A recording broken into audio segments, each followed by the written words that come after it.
여러분 안녕하십니까? MBC 뉴스 특보입니다. 일본 정부와 도쿄전력이 잠시 뒤인 오후 1시 후쿠시마 제1원자력 오염수의 해양 방류를 시작합니다.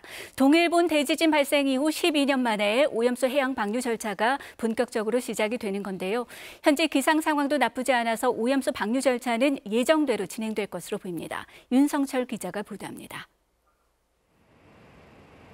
원전 오염수의 해양 방류는 2011년 동일본 대지진 발생 이후 12년 만입니다. 이에 따라 도쿄전력은 하루 460톤의 오염수를 바닷물로 희석해 방류한다는 계획입니다. 이 같은 작업을 17일 동안 진행해 1차적으로 오염수 7,800톤을 바다로 내보냅니다. 다액종 제거 설비 알프스로 걸을 수 없는 삼중수소는 바닷물로 희석해 농도를 낮춥니다. 일본 규제 기준의 40분의 1인 리터당 1,500베크렐까지 낮춘다는 계획입니다. 지난 22일 도쿄전력은 1톤가량의 오염수를 바닷물과 혼합해 대형 수조에 담았습니다. 수조에서 채취한 표본의 삼중수소 농도가 기준치를 만족하는지 확인하기 위해서입니다. 조금 전 기자회견에서 도쿄전력은 삼중수소 농도가 기준치를 만족했다고 거듭 강조했습니다. 일본 정부는 오염수 방류가 시작되는 즉시 후쿠시마 앞바다에서 바닷물과 어류를 채취해 삼중수소 농도를 측정한다는 계획입니다. 오늘 측정한 수치는 이르면 오는 27일 공개될 것으로 알려졌습니다. 국제원자력기구 IAEA 직원들도 방류 첫날부터 오염수의 안전기준 부합 여부를 확인하고 감시 자료를 실시간 공개합니다.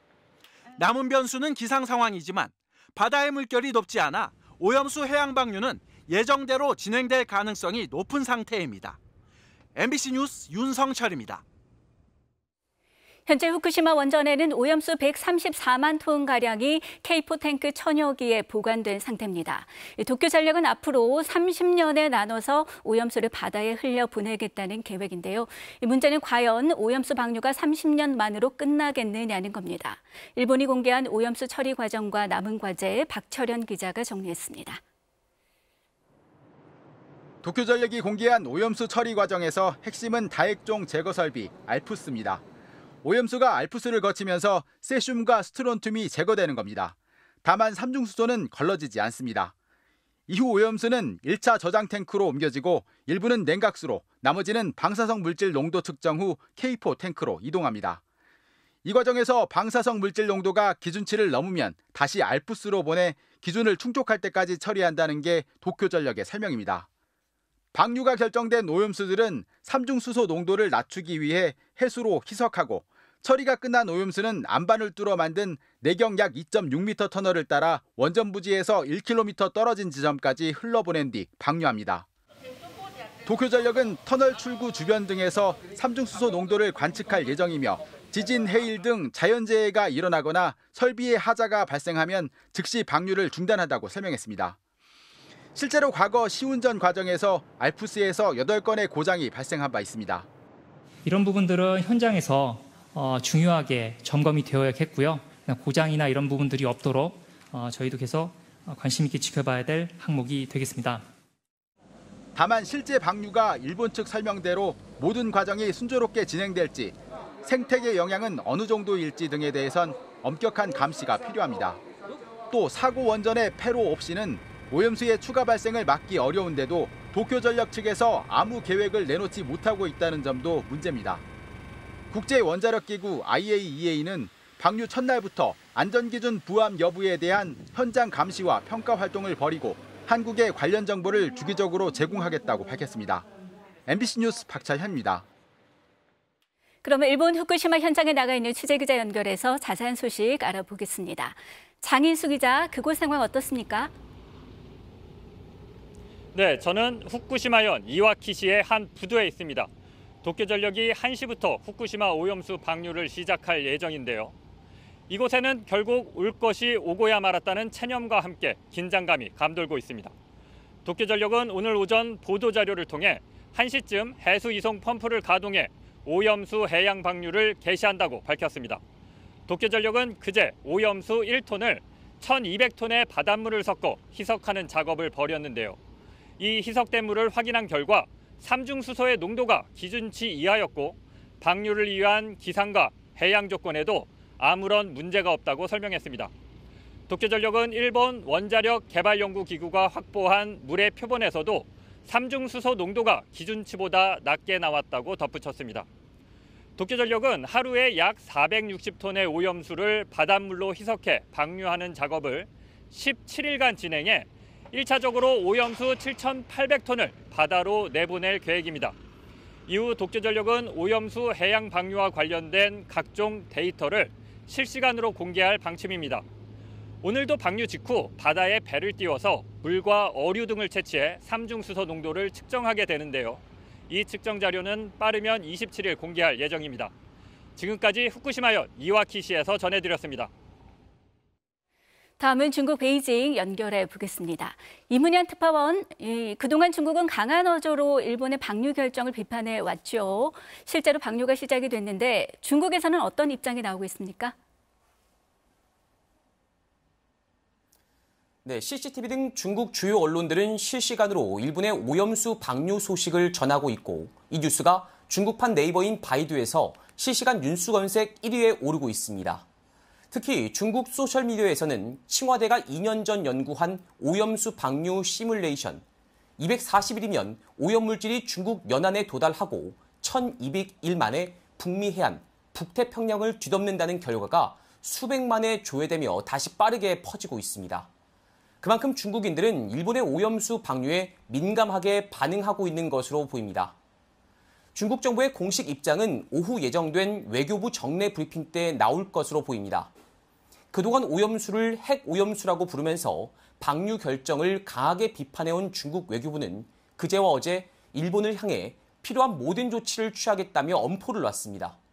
또 엎질러진 물을 다시 담을 수 없다며 2023년 8월 24일, 오늘이죠. 해양 환경 재앙의 날이 되지 않기를 바란다고 전했는데요. 때문에 방류 계획을 신획으로 옮긴 일본에 대해 중국 외교부가 어떤 입장을 내놓을지 베이징에 상주하고 있는 전 세계 특파원들이 주목하고 있습니다. 홍콩은 오늘부터 당장 맞대응을 시작했습니다. 일본 도쿄와 후쿠시마 등 10개 지역에서 나오는 수산물 수입을 금지한 겁니다. 생선뿐만 아니라 소금, 건어물, 해초 등 모든 종류의 수산물이 금지 대상입니다. 특히 어제는 환경부 장관이 공영방송과 인터뷰를 하면서 국민들에게 기념품으로라도 일본 수산물을 사오지 말라고 요청했습니다. 중국도 이미 지난달부터 일본산 수산물에 대한 방사능 검사를 실시하면서 사실상 수입을 막고 있는데요. 때문에 이곳 베이징에선 일본 수산물을 구하는 게 거의 불가능합니다. 중국에서 더 강한 조치가 오늘 발표될 가능성도 있어 보이는데 이 소식은 나오는 대로 전해드리겠습니다. 지금까지 중국 베이징이었습니다. 바다가 터전인 지역에서는 결국 올 것이 왔다며 한숨을 쏟아내고 있습니다. 당장 수산물 소비가 크게 위축될 것으로 우려하고 있는데요. 경남 마산 어시장에 취재기자 나가 있습니다. 이재경 기자, 그곳 분위기 전해주십시오.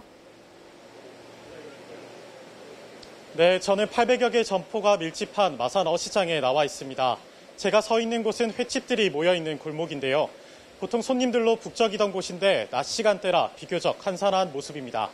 일본 후쿠시마 원전 오염수 방류가 예고된 뒤 손님 발길이 뚝 끊겼다고 시장 상인들은 말하는데요. 특히 방류가 임박한 올 여름 매출의 경우 지난해보다 최대 30%나 줄었다고 합니다. 마산 어시장에서는 수산물 소비 촉진을 위해 내일부터 사흘 동안 축제가 열릴 예정인데요.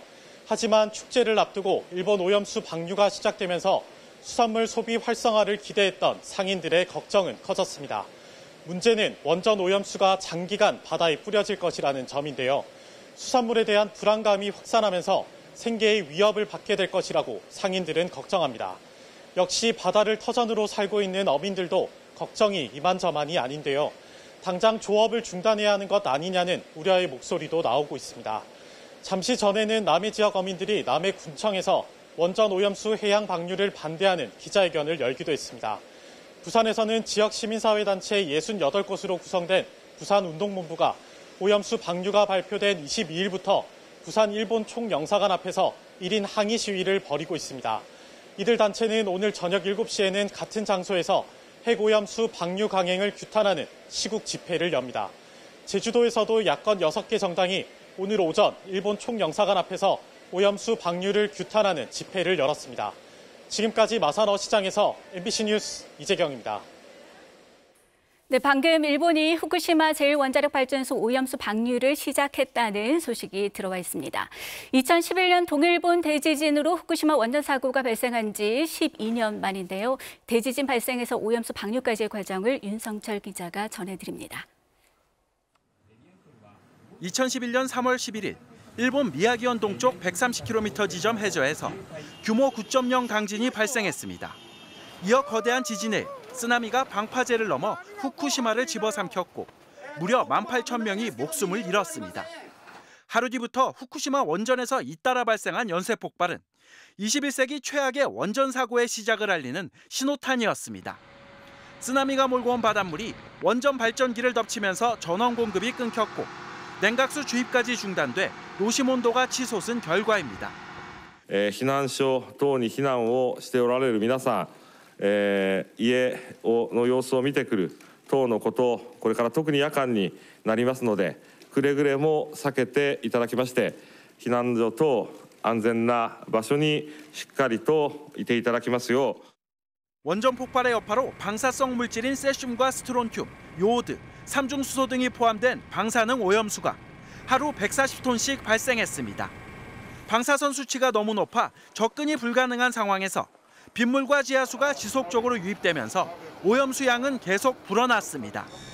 도쿄전력은 부랴부랴 강철벽으로 오염수의 바다 유입을 막고 오염수를 철제 탱크에 보관하기로 결정했지만 저장 용량은 턱없이 부족했습니다. 오염수 처리에 고심하던 일본은 해양 방류와 대기 방출, 지층 주입, 지하 매설 등의 방안을 해결책으로 제시했지만 여론은 싸늘했습니다. 2021년 4월 13일 더 이상 결정을 미룰 수 없었던 일본 정부는 가장 저렴한 비용으로 신속한 오염수 처리가 가능한 해양 방류를 최종적으로 선택했습니다. 海洋放出が現実的と判断し、基本方針を取りまとめました。 이후 일본 정부는 오염수를 다액종 제거 설비 알프스로 정화한 뒤 바닷물에 희석하면 안전성에 문제가 없다고 주장해왔습니다. 자국민들은 물론 인접국인 우리나라와 태평양 도서국들을 대상으로도 설득 작업을 지속적으로 펼쳐왔습니다. 또 지난 7월에는 라파엘 그로시 국제원자력기구 사무총장으로부터 일본의 방류 계획이 안전기준에 부합한다는 최종 보고서를 받았습니다. 오염수 방류의 최종 관문을 넘었다고 판단한 일본 정부는 강요 회의를 열어 24일부터 오염수를 방류하기로 결정했습니다. IAEA の科学的根拠に基づいた取り組みに対し、幅広い地域の国々から理解・支持の表明が行われ 그리고 오늘 후쿠시마 원전 운영사인 도쿄전력은 예고대로 오염수를 해저 터널을 통해 후쿠시마 앞바다에 방류하기 시작했습니다. 동일본 대지진으로 후쿠시마 원전 사고가 발생한 지 12년 만에 오염수 방류 절차가 본격적으로 시작된 겁니다. 원전 부지로 유입되는 지하수와 빗물로 인해 오염수가 지속적으로 발생하고 있어 방류 완료까지는 대략 30년 정도가 걸릴 것이라는 예상이 나오고 있습니다. MBC 뉴스 윤성철입니다. 네, 이번에는 전문가와 함께 오염수 방류의 안전성을 점검해 보겠습니다. 김기현 서울대 원자핵공학과 교수 그리고 한병섭 원자력 안전연구소장 나오셨습니다. 두 분 어서 오십시오. 네, 안녕하십니까. 네, 방금 이제 오염수 방류가 시작됐다는 소식이 들어왔고요. 오염수 방류가 시작됐다는 건 삼중수소 농도가 기준치 이하로 확인이 됐다는 뜻인데 도쿄전력이 오늘 오전에 그 농도를 정확한 수치까지는 발표를 하지 않았습니다만은 기준치 이하다라고 발표를 했습니다. 어떻게 측정이 됐습니까? 네, 일단 도쿄전력에서 실시간으로 공개하고 있는 그 데이터는 제가 1시 기준으로 봤을 때 아직 나오진 않았고요. 예. 일단 제가 생각하기에는 이제 배출하는 그 탱크 완전 배출 직전에 이제 임시로 이제 배출하기 위해서 모아두는 탱크로 이제 그 유량이 이제 시작이 되면은 거기서 모였을 때 그걸 이제 측정을 해가지고 측정 결과를 공개할 것으로 지금 예상되고 있습니다. 네, 그러니까 오염수 저희가 알기로는 1톤과 네. 그리고 바닷물 1,500톤을 희석하는 건가요? 1,200톤을 희석해서 표본을 채취해서 삼중수소의 농도를 측정하는 건가요? 네, 처리된 오염수를 이제 보내고 그다음에 바닷물 희석을 시킨 다음에 네. 희석을 시키고 나서 이제 이 바닷물 중에 희석된 것들 중에 이제 제일 윗부분에 있는 것들이 그다음 탱크로 갑니다. 그다음 이제 배출 직전 이제 저장조로 가고요. 네. 그러면 그 저장조에 있는 것들을 샘플링 해가지고 이제 마지막 확인을 하겠다라는 그런 계획인 것 같습니다. 지금 외신을 통해서 화면에 잡히는 게 그 후쿠시마 원전의 모습이고요. 후쿠시마 앞바다의 모습까지도 확인을 하실 수가 있습니다. 도쿄전력이 오전에 그 수치를 공개하지는 않았습니다만은 그 삼중수소의 농도가 1리터당 1,500베크렐 이내면 안전하다 이렇게 밝히고 있습니다. 이 기준에 대해서는 인체에 무해하다라고 확신할 수 있는 정도입니까? 총량은 변화가 없고요. 물을 예. 얼마나 희석하느냐에 따라서 그 농도는 얼마나 떨어질 수 있기 때문에 사실은 저는 그 기준에 대한 값은 큰 의미가 없다라고 보고 있습니다. 네. 얼마든지 뭐 100이라도 10배 희석하면은 10이 되는 거고 언제든지 농도는 낮출 수 있기 때문에 그런 계통이고 그다음에 일본에서 지금 현재 뭐 몇 가지 수치를 과정에 대한 수치를 갖다가 이렇게 보여주고 있습니다만 이게 분석이 바로 되는 값이 아니기 때문에 뭐 최소한 몇 시간 내지 뭐 그 이전의 값이기 때문에 사실은 어떻게 보여주기로 용으로는 맞는데 실제 그 농도를 갖다가 감시하는 계통은 아니기 때문에 좀 그 부분에 대해서는 좀 생각을 좀 평가를 해볼 필요가 있을 것 같습니다. 네, 그렇다면 도쿄전력이 일단 앞으로 17일 동안 그 하루에 방류하는 양이 460톤 정도 되고요. 그걸 총 7,800톤을 방류하겠다 이런 계획을 세우고 있고 네. 이 과정을 시작으로 해서 앞으로 30년, 40년 동안 방류가 될 텐데요. 이 양이 누적이 되면 해양 생태계에 미칠 영향이라든지 아니면 그 수산물을 먹는 사람들의 인체에 대한 영향 어떻게 보십니까? 이게 사실 삼중수소 같은 경우는 이미 자연적으로 생성되는 양이 워낙에 지금 배출되는 양보다 많기 때문에 이제 그 관련해서 배출되는 처리수에 대한 삼중수소 양은 사실 미미할 거라고 생각이 되고요. 그 다음에 여기서 이제 해양생물이나 생태계는 또 다른 문제인 게요. 해양생물이나 생태계 같은 경우에 이제 농축이 될 수 있다라고 하는 부분은 세슘 관련한 부분입니다. 근데 세슘 같은 경우는 이미 제가 뭐 여러 군데서 말씀을 드렸지만 이 50년대, 60년대 정말 무분별한 핵실험, 그 다음에 그 외에 정말 12년 전에 이미 저희가 제어하지 못하고 이미 방출돼 버린 세슘 이런 것들을 통해 가지고 사실 세슘에 대해서는 그동안에 이제 그 재분배 개수나 이거의 농축 개수 이런 것들이 사실 스터디가 된 것들이 있습니다. 그래서 그 관련해서 그것들을 고려를 해서 종합적으로 이제 환경 영향 평가를 했던 거고 그 환경 영향 평가에 대해서 이제 IAEA도 이제 검토를 했던 거라서 그 부분에 있어서는 뭐 충분히 고려가 됐다고 저는 생각이 되고 있습니다. 네. 한 소장님은 어떻게 보십니까? 말씀하신 것은 네. 맞고요. 그런데 네. 이제 일단은 아까 말씀하신 것처럼 1940, 50년대 지금보다 거의 15배, 한 20배 정도 세슘 농도가 높았어요. 네. 그러다가 계속 줄어온 거는 맞는데 문제는 세슘은 말씀하신 게 맞는데 반감기가 긴 플라토늄이라든지 아메니슘이라든지 독성 물질로 고독성 물질들 같은 경우에는 반감기가 만 단위거든요. 만년 단위이기 때문에 이런 것들은 그간에 끊임없이 증대되어 왔다는 거죠. 계속 네. 빌드업되고 있는데 여기에 대한 영향들, 그다음에 이 영향이라는 건 전체적으로 퍼졌을 때 1이라는 기준이 아니고 어디 특수한데 10이 될 수 있고 100이 될 수 있고 농축되는 부분이 생길 수 있는데 그런 데서 올 수 있는 영향에 대해서는 우리 지식이 아직 모자라다.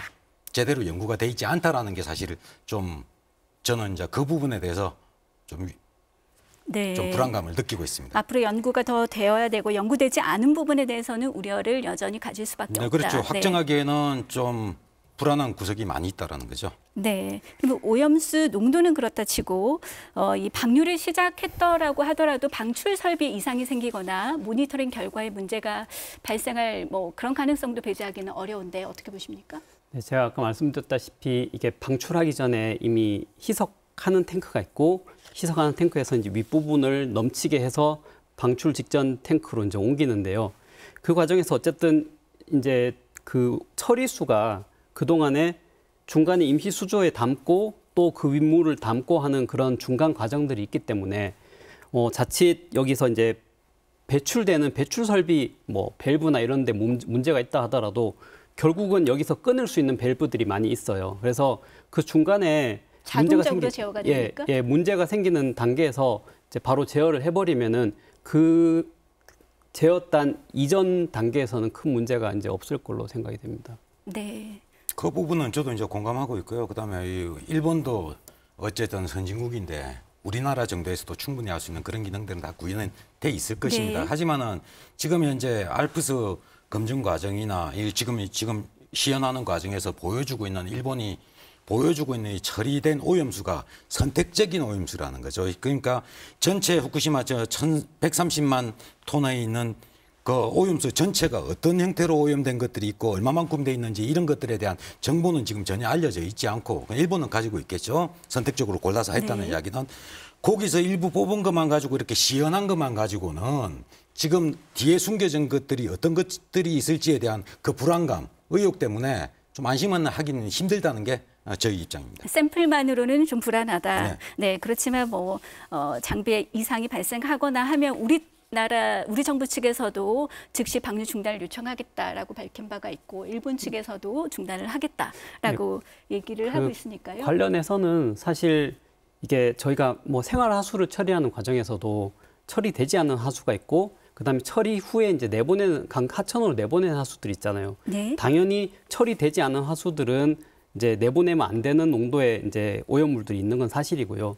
그다음에 이제 처리를 해가지고 내보내기 직전에는 당연히 이제 그 배출 기준 농도 이하로 오염물을 낮춰야 되는 게 사실인데 아까 한 소장님 말씀하신 부분은 어찌 보면은 저희가 내보내는 탱크는 K4 탱크인데 네. K4 탱크 말고 다른 데 있는 다른 그냥 저장해둔 오염수 같은 경우는 아직 알프스를 한 번만 돌린 것도 있고 아예 안 돌린 것도 있고 이렇다 보니까 이런 것들이 한 70% 정도 돼요. 그러니까 그중에서 어쨌든 저희가 집중해 봐야 될 것은 방류를 시키는 그 물이 지금 배출 기준 이하로 내려가 있느냐라는 게 그게 결국 이 문제에 결정적으로 영향을 끼치는 요소이기 때문에 이제 결국은 배출되는 그 물의 상태가 정말로 이게 환경에 영향을 안 줄 정도인가라는 그 부분을 좀 더 집중해서 봐야 된다고 생각합니다. 네. 과거에 일본이 이제 후쿠시마 사고 터졌을 때 노심이 전체 파괴되는 멜트다운된 걸 갖다가 숨긴 거 한 2, 3년간 숨겨왔었거든요. 그리고 현재 지금 저 입장에서는 실제 알프스로 거르기 위해서 넣어놓은 130만 원대 폐기물의 형태가 어떤 방사능 농도가 가지고 있는지 이런 거에 대한 전체 자료가 공개를 안 되고 일방적으로 실험을 하고 그에 대해서 일부만 본 걸 가지고 알프스가 IAEA가 결국은 캔슬했습니다만은 검증을 했다라는 거 이런 사실에 대해서 사실 이런 상황을 종합했을 때 지금 이게 알프스로 처리해가지고 내보낸다는 거를 일본의 말만 믿고 저게 제대로 작동할 것인가 그리고 무슨 문제가 있지 않을까에 대해서 의구심을 지우기가 힘들다는 게 네, 입장입니다. 네. 근데 그 수조에 지금 보관되어 있는 오염수가 134만 톤이고요. 근데 문제는 이 오염수 외에도 새롭게 유입되는 오염수가 있다는 거죠. 뭐 빗물이라든지 뭐 지하수 유입 등으로 새롭게 발생하는 오염수가 하루에만 90톤 정도라고 파악이 되고 있는데요. 이거에 대한 대책은 있습니까? 네. 제가 아까 생활하수 말씀드렸는데요. 생활하수도 계속 발생이 되고 공장에서 이제 정화해야 될 폐수들도 원래 계속 공장이 돌아가는 한은 발생이 될 수밖에 없어요. 그러면 결국은 여기에 대해서 대책은 계속 발생되는 것들을 정화를 시키고 이제 정화를 시켜서 배출 기준 이하로 내려갔을 때 정말 영향을 그러니까 거의 영향을 주지 않을 때 그렇게 배출을 해야 되는 거라서요. 이 90톤 정도 이제 생성되는 것들도 생기는 걸 막을 수는 없고요. 하지만 이제 최대한 이것들을 효율적으로 활용을 해야죠. 이제 생성되는 것들 중에 일부는 약간 정화를 한 다음에 거기를 이제 다시 이제 그 재염하고 세척하고 하는데 재활용을 하고요. 그 다음에 그 중에 또 일부분은 이것들을 정화를 시켜가지고 아까 지금 저희가 계속 얘기하다시피 배출 기준 이하로 낮춘 다음에 이거를 이제 배출을 시킬 걸로 지금 예상되고 있습니다. 네, 일본 측에서도 이 지하수 유입을 막기 위해서 차수벽을 설치한다든지 이런 노력들을 하지 않았습니까? 했었죠. 했었는데 사실은 그 차수벽, 동토 차수벽도 있고 기타 차수벽도 있습니다만은 이제 그걸 해가지고 많이 줄인 건 사실입니다. 많이 줄인 건 사실이지만 그 차수벽이 기능을 100% 그러니까 해가지고 지하수를 차단하는 게 아니고 그렇기 때문에 지금 90톤이 들어오고 있는 거거든요. 네, 한계가 그렇다면 있겠죠. 거기서 또 다른 걸 하나를 생각하셔야 되는 게 있습니다. 하루에 90톤 정도가 유입이 된다는 이야기는 유출되는 것도 있다는 거죠. 자연 유출이라고 하죠. 지하수 같은 경우에 완전히 둘러싸 가지고 물길을 차단하지 못하기 때문에 통상 작게는 5%, 많은 경우 20, 30%까지 유출이 됩니다. 네. 빠져나갑니다. 그러면 오염수를 접했던 이 오염된 물이 지금 알프스를 통해서 탱크로 옮겨지는 게 아니고 새는 물도 있다라는 걸 실제 그런 거에 대한 보고도 나와 있고요. 그 존재하는데 이거는 그냥 원액 그대로 흘러가는 거란 말이죠. 어떻게 때에 따라서는 우리가 알프스를 거쳐가지고 통상적으로 이제 뭐 100분의 1 또는 1000분의 1 삼중수로 빼고 정도 방사능 농도를 낮춘다 그러는데 그런 걸 감안했을 때 10%가 나간다라고 했을 땐 그거보다 더 많은 양이 유출되고 있는 게 지금 현재 존재하거든요. 그렇다면은 우리가 지금 오염수를 버리는 것도 위협이지만 지금 유출되고 있는 거 이걸 통제하지 못하고 있는 일본 원자력의 상태 자체가 더 큰 위협이 될 수가 있다는 거죠. 확인해 봐야 될 문제입니다만은 그런 부분이 있기 때문에 조금 더 이 안전성에 대해서는 또 다른 시각으로 우리가 지금 오염수 문제만 너무 몰두해 가지고 쳐다보다 보니까 정말 중요한 걸 놓치고 있는 게 아닌가 이런 부분을 좀 다시 생각을 해봐야 될 것 같습니다. 두 분 말씀을 잠시 후에 다시 듣기로 하고요. 일본 현지를 좀 연결을 해서 일본 현지 분위기를 좀 파악해 보겠습니다. 이영채 일본 게이센 여학원대 교수 화상 연결해서 일본 현지 분위기 전해 듣겠습니다. 교수님 나오셨습니까? 네, 안녕하세요. 네, 이제 막 방류가 시작이 됐는데요. 일본 현지 분위기 어떤지 궁금합니다. 네, 일본에서도 거의 모든 방송이 생중계로 1시에 후쿠시마에서의 오염수 방류를 보도하고 그리고 최근에 거의 모든 방송들이 후쿠시마 현지에 대한 특별 방송도 실시하고 있습니다. 오늘 오전 같은 경우에는 실질적으로 도쿄전력이 임시 기자회견을 해서 방류에 대한 실험을 했고 1시에 그대로 방류를 하겠다라고 일단은 발표를 했었습니다. 네, 국내 이 일부 언론들도 보면 현지 마트에 대한 루포 기사를 내고 있거든요. 일본 언론들도 마찬가지겠죠? 어떻습니까? 네, 그렇습니다. 일본 같은 경우는 특별하게 방송을 보면 후쿠시마 현지 어민들에 대한 좀 인터뷰들이 많이 있는 것 같습니다. 어민들이 아직도 방류에 대해서 찬성을 하고 있지 않고 특히 후쿠시마 산에 대한 풍평 피해에 대한 우려가 많기 때문에 어민들에 대한 좀 심정을 전달하는 내용이 많고요. 또 한 가지 특성은 실제 일본의 지금 오염수에 대해서 가장 강력하게 반대를 하고 있는 것은 중국인데 중국이 수산물 수입 규제를 할 거고 이걸 더 확대할 거고 또한 중국의 일반 소비자들에 대한 인터뷰들도 특별하게 방송을 하고 있는 것 같습니다. 네, 말씀하셨다시피 가장 직접적인 피해를 보게 되는 게 아무래도 일본 어민들일 텐데요. 일본 정부가 지원책을 마련한 상태지만 여전히 반발하고 있지요. 네, 그렇습니다. 기시다 수상이 전국 어민 대표를 만났지만 납득할 수 없다. 그리고 끝까지 반대하겠다라는 입장을 표명을 했고요. 결국에는 어민들의 동의 없이 강제 이 방류를 시작했다라고 이렇게 미디어들은 분석을 하고 있습니다. 약 800억 엔, 8천억 원 정도의 풍평 피해에 대한 보상 재정은 확보하고 있다고 하지만 실제 이 재정은 약 30년간의 이 방류 계획을 가지고 봤을 때는 아주 부족한 재정이고요. 그리고 이 재정은 실제 어민들의 대책보다도 이 오염수에 대한 홍보 비용도 포함되어 있기 때문에 실질적으로 어민들이 얼마만큼 대책이 될지는 미지수다라고 미디어들은 보도를 하고 있습니다. 네, 일본 사회는 어떻습니까? 오늘 방류가 시작된 만큼 뭐 어떻게 구체적인 행동도 예정이 돼 있습니까? 네, 일본 야당도 실질적으로 과학적인 검사 그리고 방식에 의해서 방류를 한다고 하지만 실제 어민들에 대한 안전을 확보하지는 못했다. 그리고 관계자들의 동의 없는 상황에서 실제 방류는 하지 않겠다라고 정부가 약속했음에도 불구하고 관계자들의 동의를 얻지 못하고 하고 있다라고 강력하게 비판을 하고 있습니다. 그리고 일본 시민단체들은 수상 관저와 일본 정부 건물 앞에서 반대 집회를 하고 있고 그렇지만 일반 시민들은 실제 이 방류에 대해서는 침묵하고 있는 경향들이 더 많이 있는 것 같습니다. 어떻게 할 수가 없고 하지만 정부가 강행을 하고 있는 입장에서 시민들의 침묵이 더 좀 무거운 메시지가 아닌가 이렇게 봐야 될 것 같습니다. 네, 일본 현지 언론에서는 우리나라 총선 일정 때문에 우리 정부가 그 오염수 조기 방류를 요청했다, 뭐 이런 기사도 있었는데요. 일본 역시도 선거 일정이 있다고 하는데 영향이 있었을까요? 네, 그렇습니다. 실제 대만이 내년 총통 선거가 있고 한국은 총선거가 있죠. 그리고 일본의 기시다 수상도 이 가을에 총선거, 중의원 선거를 해야 되기 때문에 이것은 꼭 한국만의 일정만이 아니고 주변국들의 정치적인 일정도 고려가 될 거라고. 여하튼 기시다 수상은 내년 9월 당의 임기가 끝나기 때문에 올 가을에 선거를 하지 못하면 정권 자체를 유지하기 어렵기 때문에 실제 일본의 총선거 일정도 많이 고려되어 있지 않나 이렇게도 봐야 될 것 같습니다. 네, 신경을 쓰지 않을 수가 없을 것 같은데 일본 정부는 방류 계획을 발표하면서 수산물 수입 규제 철폐 그리고 WTO 제소 가능성까지 밝혔거든요. 직격탄을 맞게 될 일본 어민들을 달래기 위한 걸로 보면 될까요? 네, 그렇게도 이해가 될 것 같습니다. 먼저 일본 국내에서 후쿠시마산 수산물에 대한 소비량이 급하게 되고 특히 일본의 수산물 수입을 가장 많이 했던 중국, 홍콩 이제는 어찌 보면은 수입 전면 금지가 되는 이러한 상황이 된다고 하면 후쿠시마산의 수산물에 대한 불신이 훨씬 질 것이 수산물에 대한 이 수입 규제 철폐를 일본 정부가 주장을 하기 위해서는 WTO 제소 등을 해야 할 것이고 이것들은 현재 어민들을 달래기 위한 무마용의 이런 립 서비스로 하고 이렇게 봐야 될 것 같습니다.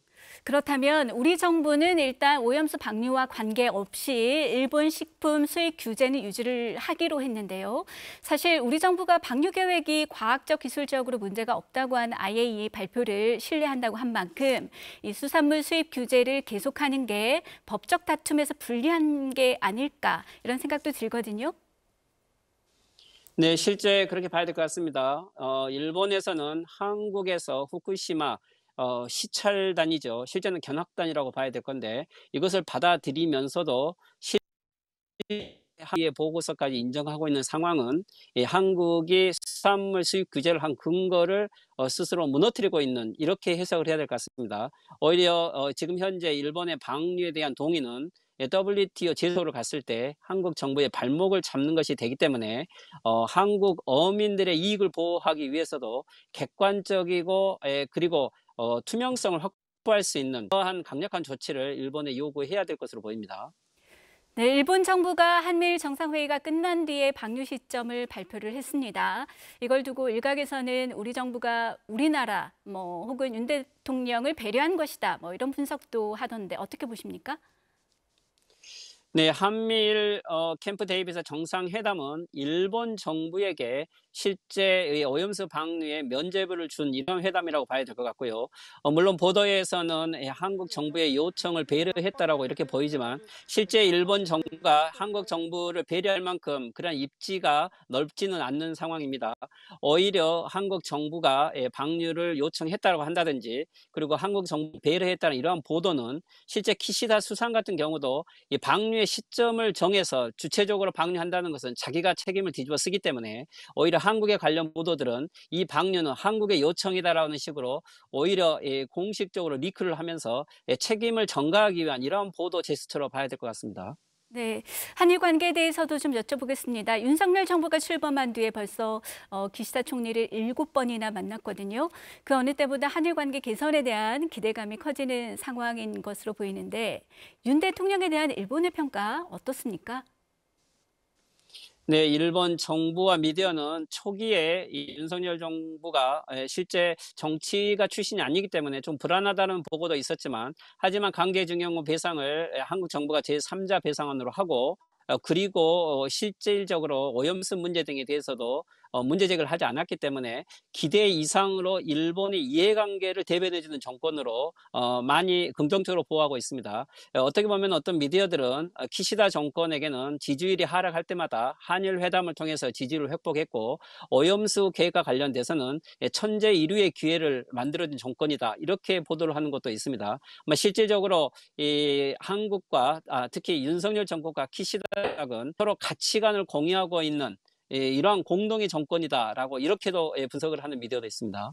네, 정상 간의 활발한 교류에도 불구하고 오염수 방류 문제가 혹시 한일 관계에 부정적으로 작용할 수 있지 않을까 이렇게 전망하는 분들도 계시는데 어떻게 생각하십니까? 네, 실제 일본 정부가 가장 신경을 쓰는 것은 한국 내 국내 여론으로 보입니다. 윤석열 정부의 지지율이 낮고 결국 한국 내 방류 문제로 반일 감정이 자극된다는 것은 윤석열 정부의 대일 정책에 영향을 미칠 것이고 특히 무엇보다도 일본 국내에서도 내에서의 반대 여론은 일본 국내 여론에 대해서도 자극을 할 것이고 이것이 아시아 다른 나라들에게도 영향을 미친다고 봤을 때 이 한국 정부가 한국 국내 여론을 어떻게 설득시켜 줄 것인가 오히려 이것들을 많이 기대하고 있기 때문에 한일 관계에서는 이 오염수 방류 문제가 중요하고 있다. 이런 보도들은 일본에서도 주의 깊게 보고 있습니다. 네, 앞으로 좀 더 지켜봐야 할 것 같습니다. 지금까지 이영채 일본 게이센 여학원대 교수였습니다. 말씀 감사합니다. 네, 고맙습니다. 잠시 뒤면 한덕수 국무총리가 이 오염수 방류와 관련한 대국민 담화를 하게 될 텐데요. 그 전까지 두 전문가분과 함께 이어서 얘기를 나눠보도록 하겠습니다. 그 일각에서는 이미 2011년 그 원전 사고 당시에 상당한 양의 오염수가 바다로 흘러 들어갔다.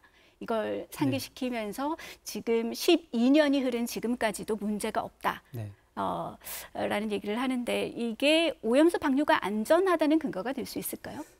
일단 뭐 자연의 어떤 그 범위가 그러니까 그 바다가 정말 이 흘러간 오염수를 충분히 희석시킬 만큼 정말 방대하다라는 그런 반증이 될 수 있고요.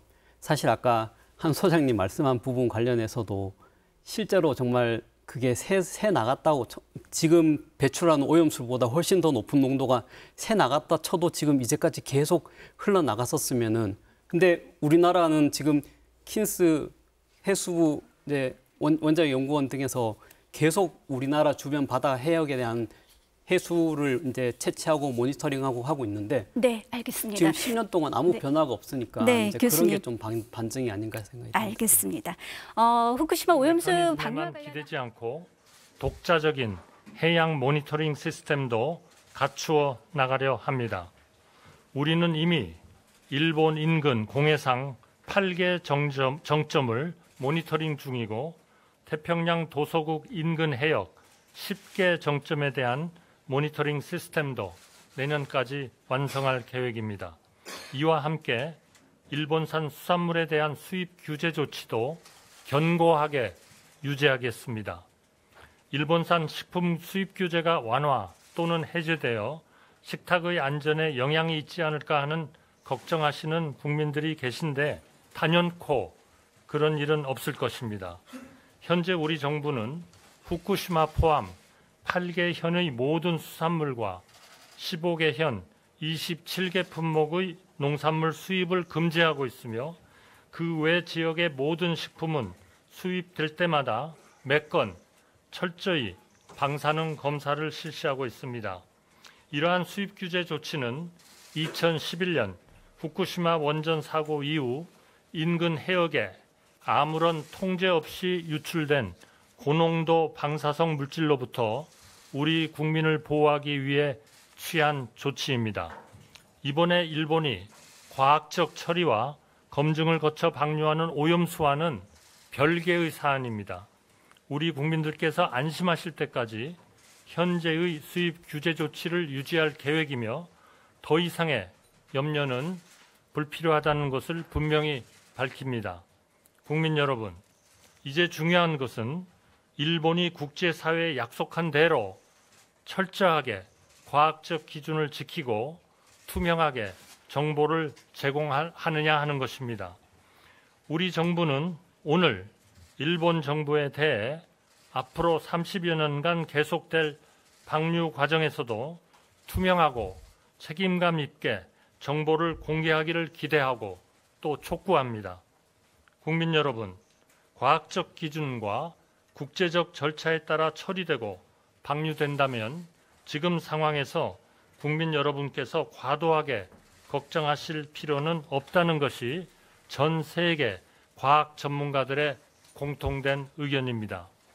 후쿠시마 오염수 방류에 대해 IAEA와 국제원자력 학계 그리고 우리 전문가들은 일본 정부가 앞서 발표한 조치에 따라 방류한다면 한국은 크게 걱정할 필요는 없다고 보고 있습니다. 자연 상태에 존재하는 방사능보다 미미하고 태평양을 한 바퀴 돌아 우리나라로 들어오기 때문이라고 합니다. 그러나 정부는 국민의 건강과 안전이 최우선이기 때문에 만에 하나의 문제 가능성까지 고려하여 철저하게 대비하겠습니다. 한편 지금 우리 국민을 가장 크게 위협하는 것은 과학에 근거하지 않은 가짜뉴스와 정치적 이득을 위한 허위 선동입니다.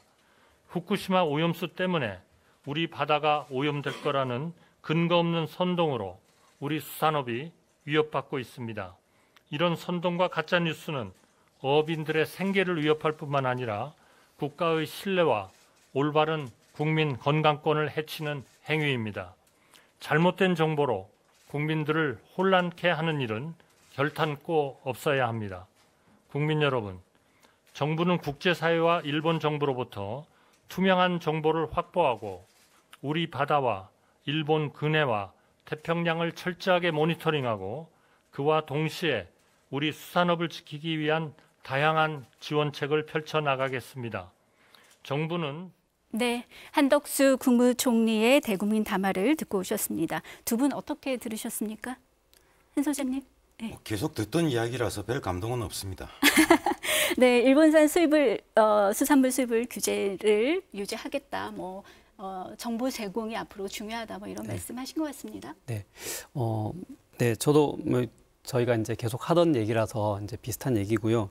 일단은 제가 생각하기에도 이제 향후 지속적으로 저희가 검토를 하고 있고 기술적으로도 검토를 하고 있고 이 상황에 대해 예의주시하고 있다라는 걸 알려주는 것만으로도 일본 입장에서 이제 경각심을 충분히 줄 수 있다고 생각을 하고요.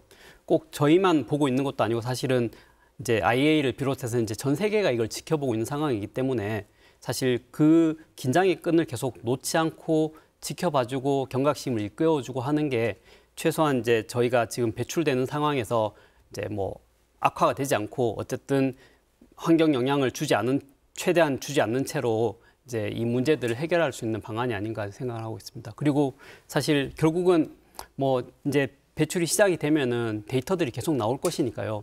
이게 결국 데이터가 나오게 되면은 이제 사람들이 이제 계속 나오는 데이터들에 대해서 이제 확인을 하고 그게 이제 사람들한테 이 후쿠시마 처리수 배출에 대한 어떤 판단을 내려줄 수 있는 가장 확실한 근거가 되지 않을까 이렇게 생각을 하고 있습니다. 네, 알겠습니다.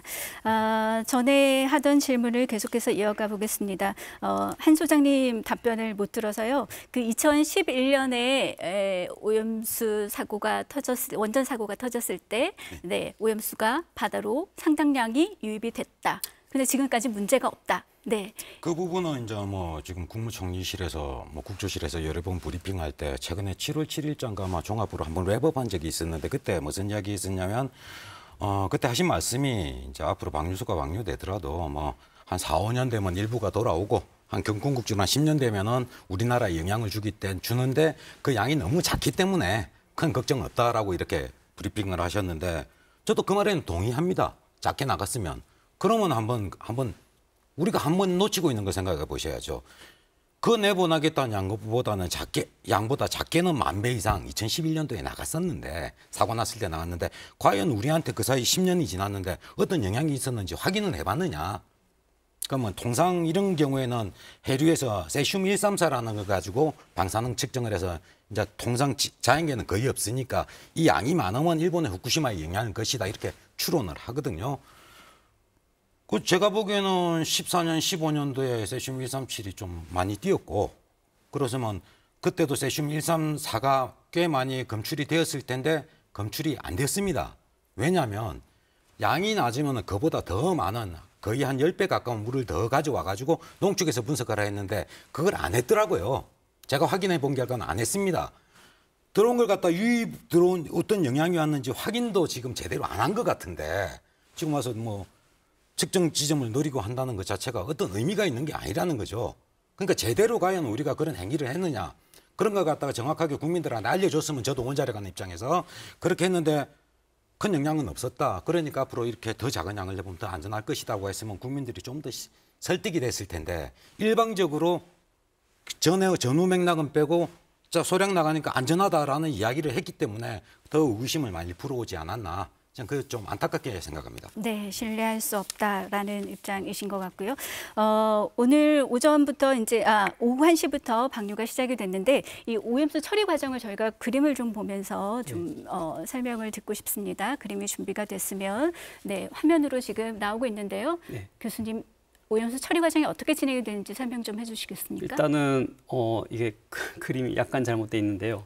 원자로에서 오염수가 나오면 알프스로 가기 전에 우선 세슘과 스트론튬을 먼저 제거를 하고요. 예. 그 제거를 한 다음에 그 제거된 물에서 이제 담수화를 시킵니다. 담수화를 시켜서 소금을 뺀다는 거죠? 소금을 빼죠. 근데 소금을 빼다 보면은 소금과 비슷한 성질을 지닌 어떤 화학 물질들이 모두 다 이제 소금과 같이 결정돼서 침전이 돼요.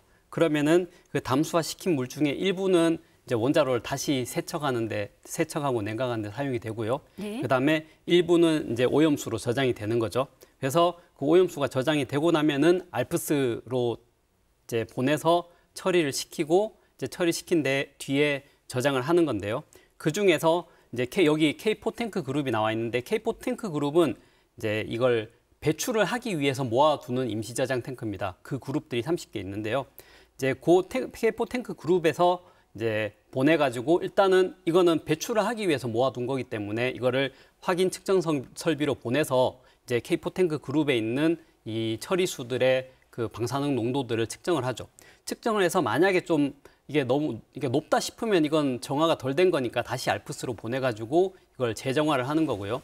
만약에 이게 처리 기준 이하로 내려갔다 싶으면은 그러니까 쉽다기보다 확인이 되면은 이거를 이제 그 배출하는 설비로 내보내가지고 보내고 그다음에 바닷물 희석을 하는 과정에서 중간중간에 또 이제 측정 확인을 한 다음에 마지막에 최종적으로 바닷물 희석해서 이제 바다 속으로 이제 방류를 하게 되는 그런 과정입니다. 지금. 네, 한 교수님 보시기에 이렇게 처리된 오염수는 어느 정도 안전하다고 보십니까? 저는 설계상으로나 개념상으로는 충분히 안전성은 확보될 수 있다고 보고 있습니다. 하지만 이제 그거는 설계일 뿐이고 현실 조건에서 적용성 그러니까 이 들어오는 오염수의 조건들이 우리 원자력 발전소 같은 경우는 굉장히 정화가 잘 되거든요. 시스템도 잘 통제되고 있고 그런데 거기는 들어오는 물들의 조건이 일정하단 말이죠. 그런데 지금 알프스 같은 경우에는 지금 후쿠시마 오염수가 뭐 흙먼지부터 시작해가지고 화학적인 조건, 그다음에 물리학적인 조건, 그다음에 토사가 섞여 또 있을 수도 있고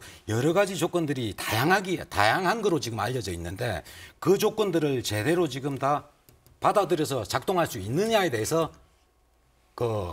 확신이 안 간다는 거죠. 그 부분이 이제 사실은 알프스에 대한 안전성 분야인데 안전성 분야에 대해서는 IAEA조차도 우리는 일본이 준 자료만 썼다라고 우리는 확인 못했다라고 이야기를 했거든요. 그러니까 그 부분이 문제인 거죠. 개통은 설계상으로는 괜찮은 것 같은데 실제 이론적으로 잘 작동할 것인가에 대해서는 저는 안 믿는 쪽에 속합니다. 현실적으로 그게 잘 적용이 되는 거에 대해서는 신뢰할 수가 없다라는 말씀이신 것 같은데. 일단 저희가 상수도에서 이제 취수를 할 때도 아까 한 소장님 말씀하시다시피 흙먼지 섞여서 이제 강에서 유입되는 것들을 저희가 상수도에서 취수를 하잖아요. 그러니까 유입되는 물 자체는 뭐 여러 가지가 있을 수 있습니다. 왜냐하면 그 지금 부지에 있는 오염수도 이 오염수가 어디서 발생했느냐에 따라서 농도가 제각각이에요. 하지만 어쨌든 저희가 중요한 거는 여기서 이 문제의 핵심은 그러면 이걸 정화를 시킨 다음에 이제 처리 다음에 배출을 시킬 때 이게 과연 환경에 영향을 주지 않겠느냐라는 게 이 배출에 대해서 제일 중요한 문제이기 때문에 결국은 알프스가 정상 작동을 하고 안 하고의 문제보다도 오히려 더 중요한 거는 알프스가 일단 뭐 중간에 고장이 나면 고치면 되는 거고 알프스의 어떤 필터가 이제 뭐 교체가 필요하면 교체를 하면 되는 건데 더욱더 제가 확인해 봐야 될 것은 정말 측정 확인했을 때 배출 전에 이게 배출 기준 농도 이하로 이게 제대로 농도 이하로 이제 유지된 물이 방류가 될 것인가 하는 그 부분이 결국은 저희가 이 문제를 바라보는 데 있어서 가장 중요한 핵심이 아닌가 생각합니다. 네. 근데 현재 후쿠시마 원자로에 이 데브리라고 하는 그 잔해물인 거죠. 예. 네. 잔해물이 880톤 가량이 남아 있다고 하는데요. 이게 아주 강한 고설량 그 방사선이 나온다고 하거든요. 네. 네. 사실 우린 모든 원자로에는 원자로 로심의 해결료들이 있고 수백 톤의 해결료들이 있는 곳은 고설량이기 때문에 어차피 사람이 들어가서 작업을 하진 않습니다. 어차피 로봇을 보내서 기계로 작업을 해야 되는 것이고요.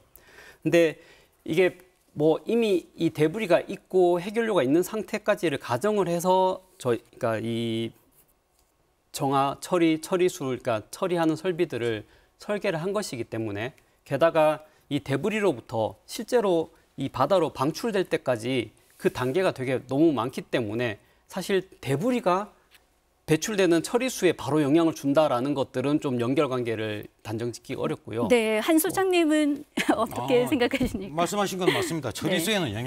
영향을 안 주겠죠. 왜냐하면 처리수는 선택된 물이니까 거기서 데브리를 통해서 처리되지 않고 유출되는 부분이 존재한다는 게 굉장히 중요한 거고요. 그다음에 지금 우리가 하나 놓치고 있는 게 있어요. 원자력의 기본적인 안전은요, 방사능의 차단이에요. 진짜 더 생성되고 이것이 환경과 인간으로 나가는 걸 막는 게 문제인데 그렇죠. 지금 지하수가 끊임없이 유입되면서 앞으로도 계속 폐기물이 만들어지고 처리수 이번에 130만 톤 보내더라도 이거 처리 안 하면 또 어나더 130만 톤, 1,300만 톤이 생길 수 있는 문제인데 그럼 일본 정부는 여기에 대해서 원자로를 차단하고 원자력의 첫 번째 안전 목표에 대한 노력을 집중해야 됨에도 불구하고 그게 아니고 이거 안 버려도 나중에라도 버릴 수 있는 문제 이런 거에다가 지금 해가 말꼬리로 돌려가지고 혼란스럽게 만드는 게 이게 지금 과연 일국의 정부가 행하는 태도인가에 대해서는 굉장히 불만이 많습니다. 저는 원자력 공학자로서. 네, 어쨌든 일단 방류는 시작이 됐고요. 그렇다면 우리 정부의 대응이 중요할 텐데 앞으로 어떤 대응이 필요할까요? 사실 제가 아까 말씀드렸다시피 어쨌든 저희 입장에서도 저희가 이제 계속 이거를 기술적으로 검토를 하고 있고 이 상황들을 예의주시하고 있다라는 사실을 저희가 지속적으로 이제 리마인드를 시켜야죠. 시키면서 이제 이 상황에 대해서 계속 끊임없이 이제 긴장의 끈을 놓지 않고 계속 열심히 이제 지켜보고 검토하고 그리고 정보의 추가적인 공개가 필요하면 요구를 또 하고 요구를 하다 보면은 일본 측에서 또 정보를 공개를 하려다 보면은 보통 정보 하나 공개할 때 또 수반되는 여러 가지 검증이 많이 필요하기 때문에 일본 측에서는 또 한 번 더 검증을 하게 될 것이고 이런 과정에서 이제 저희가 이제 어느 정도 모니터링이 될 수 있다라고 생각을 이제 하고 있습니다. 네, 한 소장님은 어떤 조치가 필요하다고 보십니까? 일본 예전에 아까 말씀드린 것처럼 일본이 예전에 이제 멜트다운을 숨겼던 이런 기술적인 도덕성의 문제가 있었기 때문에 지금 우리가 이 문제에 대해서는 어쩌면 이제 비교를 하나를 들어보겠습니다. 예를 들어 지금 불이 나가지고 사람도 손상을 입고 건물 구조물이 타고 있는데 지금 불을 꺼야지 옆에서 지금 이거 재를 갖다가 쓸어내는 거, 또 생길 재를 쓸어내는 거, 지금 이제 오염수를 제가 이야기하는 거예요. 이게 과연 도덕적으로 맞는 일이냐. 그래서 그 부분에 대해서 우리가 원자로를 갖다가 제대로 지금 통제해라. 지금 후쿠시마 사고 터졌을 때는 간나오토 총리가 제일 먼저 확인한 게 그거 있다 했잖아요. 원자로가 통제할 수 있느냐. 지금 그걸 물었다라고 하는데 우리도 지금 일본 정부한테 니네들 원자로 데브리를 통제하고 있느냐를 좀 준엄하게 묻고 이 부분에 대한 과학적인 답을 만들어내야죠. 네, 앞으로 우리 정부가 앞으로의 과정을 좀 잘 지켜봐야 할 필요가 있을 것 같습니다. 김기현 서울대 원자력공학과 교수님 그리고 한병섭 원자력안전연구소장 두 분 말씀 고맙습니다. 네, 감사합니다. 네, 지금까지 일본 후쿠시마 원전 오염수 방류가 시작됐다는 소식 뉴스특보로 전해드렸습니다. 자세한 내용은 이어지는 뉴스에서 전해드리겠습니다. 고맙습니다.